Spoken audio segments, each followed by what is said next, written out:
Assalamu alaikum, my commendable viewers. I'm sure you are blessed with a blissful life. आज हम punctuation marks का number 4 पढ़ने वाले हैं और वो है कॉमा। ये कॉमा की निशानी है मार्क है। कॉमा यूज़ कहाँ करते हैं? नंबर 1 यूज़ है it denotes a short pause. Short pause लेने के लिए इस्तेमाल करते हैं कॉमा। शॉर्ट पॉज किस में?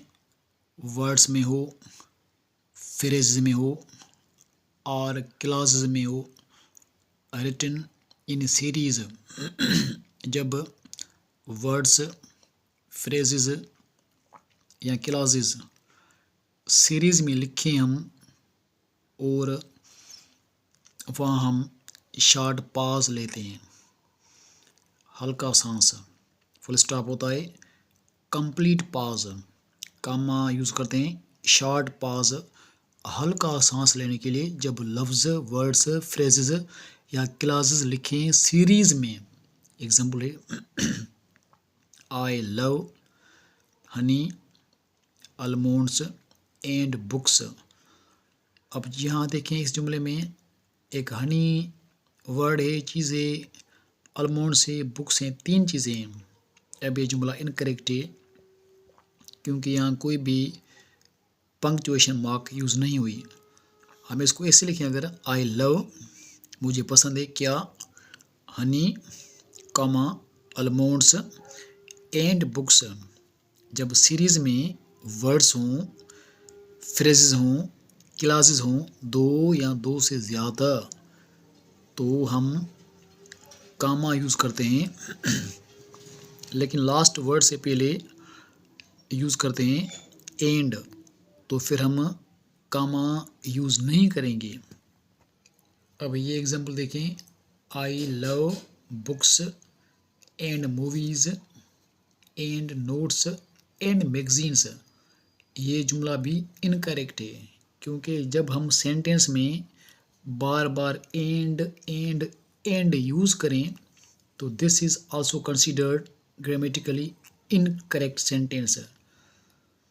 हम इसको अगर ऐसे लिखें, I love books comma movies comma notes and magazines, फिर ये सेंटेंस करेक्ट कहलाएगा। अब जो दूसरा यूज़ है पंक्चुएशन का, जो कॉमा है उसका जो सेकंड यूज़ है, अब जो सेकंड यूज़ है कॉमा का वो हम यूज़ करते हैं with subordinating conjunctions if used in the beginning. जब सब ऑर्डिनेटिंग कंजक्शंस जैसे if, when, while, though, although, ये जब सेंटेंस के शुरू में यूज़ हों तो पहले क्लॉज के बाद यानी मिडल में हम यूज़ करेंगे कॉमा। फॉर एग्ज़ाम्पल अल्दो ये सब ऑर्डिनेटिंग कंजक्शन से और जुमले के बिगिनिंग में शुरुआत में यूज़ हुआ है। अल्दो ही वर्कड हार्ड, अब ये क्लॉज है, ये फर्स्ट क्लॉज है। क्लॉज मतलब सब्जेक्ट प्लस वर्ब, ये आपका ही सब्जेक्ट रहा, ये वर्कड वर्ब है। ये सारा पार्ट प्रेडिकेट कहलाता है, ये सारा पार्ट क्लॉज का, ये हमारा क्लॉज है। अल्दो यानी कंजक्शन, कौन सा? सब ऑर्डिनेट कंजक्शन यूज़ हुआ है जुमले के बिगनिंग में और ये हमारा क्लॉज रहा, तो हम पहले क्लॉज के बाद यूज़ करते हैं comma. Although he worked hard he failed, ये हमारा दूसरा क्लॉज है। इस दूसरे क्लॉज में ये सब्जेक्ट है, ही सब्जेक्ट रहा और ये फेल्ड वर्ब है। इस सारे को बोलते हैं क्लॉज। अब ये दूसरा एग्जाम्पल है, although he worked hard yet he failed. हमें पता है कि अल्दो और येट दोनों कंजक्शंस हैं, इसको बोलते हैं paired conjunctions. Although always takes yet with itself in a pair form। जब ये पहले क्लास के बाद यानी मिडल में कंजक्शन यूज हो येट, तो अल कामा इस्तेमाल नहीं करेंगी। अल्दो यूज हुआ है शुरू में, इस अल्दो ने अपने साथ उठाया है कंजक्शन येट, इसको बोलते हैं पेयर्ड कंजक्शन। तो it will not use comma after the first clause. यहाँ नोट पे फोकस करें, some conjunctions are used with comma. अब कुछ कंजक्शंस हैं जो कॉमा के साथ यूज़ करते हैं। अब वो कंजक्शंस कौन से हैं बेटा? वो हैं कोऑर्डिनेटिंग कंजक्शंस। अब वो कौन से हैं? लाइक जैसे एंड है हमारा, आर है, बट है, सो, देयरफॉर, हाउएवर। अब ये कंजक्शंस हैं कोऑर्डिनेटिंग कंजक्शंस और अपने साथ कामा उठाते हैं। अब देखें नोट में दूसरा लिखा है, all these conjunctions take comma only when there are two independent clauses. जब सेंटेंस में क्लासेस दो हों, कितने क्लासेस हों? दो, और दोनों क्लासेस इंडिपेंडेंट हो, मतलब कि एक क्लास दूसरे पे डिपेंड ना करे, फ्री हो, अगर उसको हम अलग सेंटेंस लिखें तो वो अलग सेंटेंस बन सके, इसे बोलते हैं independent clause. Example, I like honey and T. अभी यहाँ लिखा है मैंने कौन सा? I like honey and T. आप सोचते होंगे कि सर ने यहाँ बताया है कि जब एंड कंजक्शन यूज़ हो तो उससे पहले कामा यूज़ करते हैं, तो यहाँ तो कामा नहीं है बेटा, वो तब यूज़ करते हैं take commas only when there are two independent clauses. जब जुमले में दो इंडिपेंडेंट क्लॉजेज हों, यहाँ एंड के बाद क्लॉज नहीं, एक वर्ड है, नाउन है, इस सारे सेंटेंस को एक ही क्लॉज बोलेंगे। In this sentence we do not have two clauses. अब ये एग्जांपल देखें, I have eaten rice comma and she has taken tea. अब आई हैव टेकन राइस ये एक क्लॉज है, इसके बाद कामा है और मैंने यूज़ किया है कंजक्शन कौन सा? एंड, इसे बोलते हैं कोऑर्डिनेटिंग कंजक्शन। और इसके बाद शी सब्जेक्ट है, ये वर्ब है, इसको बोलते हैं clause. We have used clause after and, therefore I used comma after the first clause. दूसरा सेंटेंस देखें, Amna worked hard but failed. आप सोचेंगे फिर भी कि यहाँ सर ने बोला है कि जब बट यूज़ हो conjunction it takes comma with itself, लेकिन फिर वही बात, take commas only when there are two independent clauses. अब यहाँ Amna worked hard but failed, but के बाद क्लॉज नहीं है तो कामा यूज़ नहीं करेंगे। अब देखें सेकंड सेंटेंस, इस पे फोकस करें। देखें, Amna worked hard comma but she failed. अब यहाँ बट के बाद पूरा क्लॉज है और ये जो वर्ड बट है कंजक्शन है कौन सा? कोऑर्डिनेटिंग, इसीलिए हमने पहले क्लॉज के बाद कामा यूज़ किया है, which is grammatically correct. I was late but he waited for me. I was late clause comma but conjunction कौन सा? कोऑर्डिनेटिंग, इसके बाद क्लॉज आया है। She is sick full stop so I took her to the hospital. अब ये सो conjunction है coordinating, इसके बाद क्लॉज है पूरा, तो यहाँ भी हम यूज़ करेंगे कामा हालांकि ये सेंटेंस यहाँ कंप्लीट हुआ है, जब पहला सेंटेंस कंप्लीट हो उसके बाद कोई भी कंजक्शन हो कोऑर्डिनेटिंग और उसके बाद क्लॉज हो तो उस कंजक्शन के बाद कामा यूज़ करेंगे। ये दूसरा एग्जांपल है ऐसा ही, he was late full stop but comma I waited for him. Yes I know. अब जब सेंटेंस में हम येस लिखते हैं या नो लिखते हैं उसके बाद हम लिटिल पॉज लेते हैं। हाँ, मैं जानता हूँ, नहीं, मुझे पता नहीं। अब सिंपल ये रूल है, आप इसको थर्ड यूज़ कामा का समझें कि येस और नो के बाद कामा आएगा जब येस और नो के बाद क्लॉज हो। ये थर्ड यूज़ है। डिपेंडेंट क्लॉजेस टेक कामा। हमने ऊपर पढ़ा है सेंटेंस में वही बात ये कि व्हेन ही कम्स आई शैल गो। अब देखें ये व्हेन कौन सा कंजक्शन है, सबऑर्डिनेट कंजक्शन है। और ये जो क्लॉज है, पहला क्लॉज डिपेंडेंट क्लॉज है, दूसरा क्लॉज इंडिपेंडेंट है। आई शैल गो, मैं जाऊंगा। अगर आप इस क्लॉज को अलग लिखें तो it can make a separate sentence. अगर हम ऐसे बोलें व्हेन ही कम्स, जब ये आएगा, जब नहीं अचे तो बाबा जब नहीं अचे तो what does this mean? The very first part of the sentence does not convey a complete sense.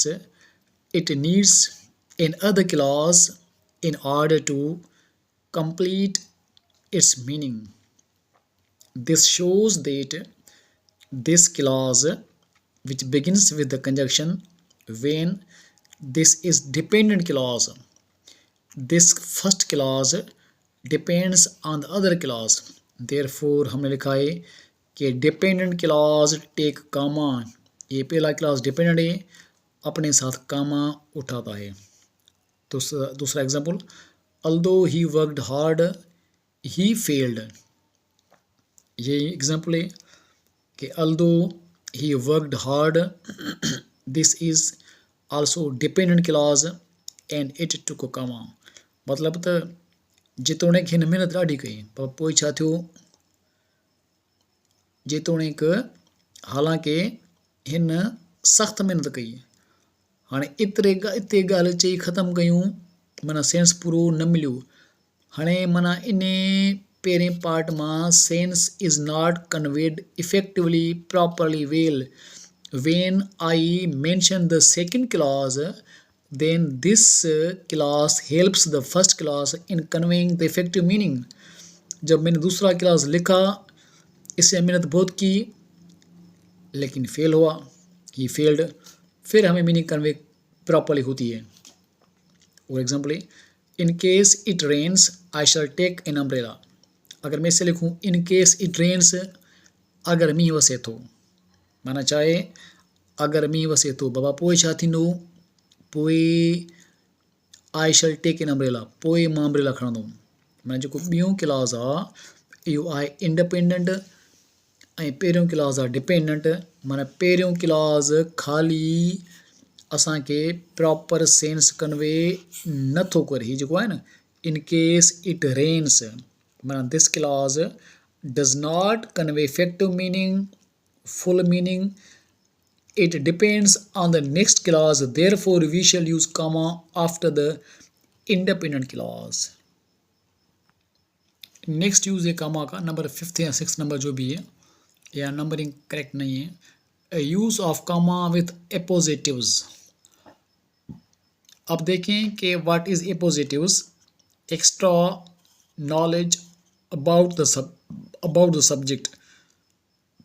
ऐसा सेंटेंस जिसमें सब्जेक्ट हो और आपको सब्जेक्ट के बारे में एक्स्ट्रा नॉलेज दी जाए उसे बोलते हैं अपोजिटिव्स। और उस सब्जेक्ट के बाद you have to use comma. Example देखें, खलील जिब्रान, ये भाई नाउन है। अब the great writer was loved by all. अब खलील जिब्रान नाउन है। अब इसके बाद मैंने यूज़ किया है कामा, क्योंकि इसके बाद जो इंफॉर्मेशन है, this is an extra information about the Khalil Gibran, तो हम खलील जिब्रान के बाद कामा यूज़ करेंगे। द ग्रेट राइटर कामा, ये और एक्स्ट्रा इन्फॉर्मेशन है, was loved by all. My friend Sangi, my friend, अब कौन सा भाई, Sangi helped me to do my work. अब जो ये जो माई फ्रेंड है इसके बाद सांगी जो है, this is extra knowledge about my friend, I use comma after my friend. और ये जो और नॉलेज है ये सांगी के बारे में एक्स्ट्रा नॉलेज है जिसके बाद मैंने कामा यूज़ किया। और example, I is a teacher of English, am teaching grammar.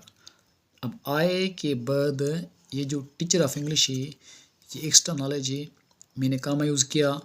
अब ये जो और पार्ट है ये इसके बारे में एक्स्ट्रा इन्फॉर्मेशन है, इसके बाद भी मैंने कामा यूज़ किया। नेक्स्ट यूज़ है कामा का, comma is used with days, dates and months, दिन, तारीख और महीनों के साथ भी कामा यूज़ करते हैं। For example, he was born on 4th जुलाई, अब ये नेम ऑफ मंथ है, इसके बाद कामा हुआ 1988।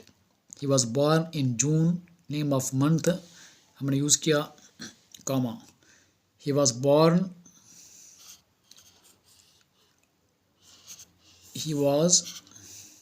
Born on Sunday, comma, Sunday के नेम के डे के बाद कामा, 4th जुलाई डेट के बाद comma 1988। He lived in Karachi, comma Sindh.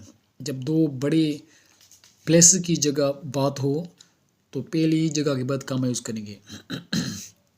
Next use है कामा का, comma is used with introductory prepositional phrases, जब सेंटेंस में पहला जो फ्रेज हो इंट्रोडक्टरी वो प्रीपोजिशनल फ्रेज हो, we use comma with it.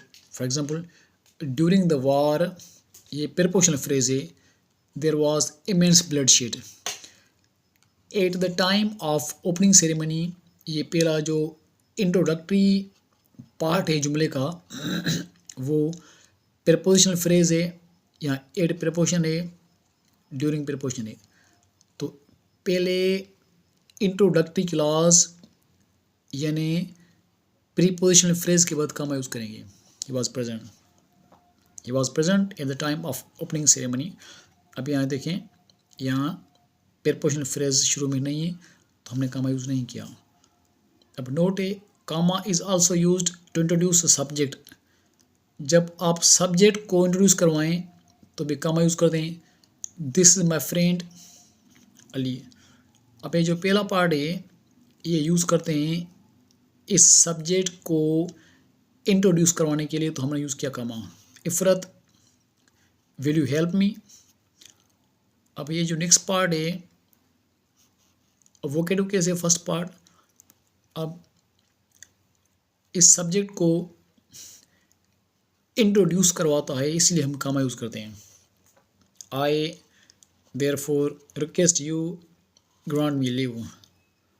अब ये जो फर्स्ट पार्ट आई के बाद देयरफॉर भी हमारा कंजक्शन है, उसके बाद कामा यूज़ किया हमने। और ये नेक्स्ट पार्ट, ये कामा का यूज़ है। I hope it's very much clear to you. हम कल पढ़ेंगे इंशाल्लाह यूज़ ऑफ कोलोन।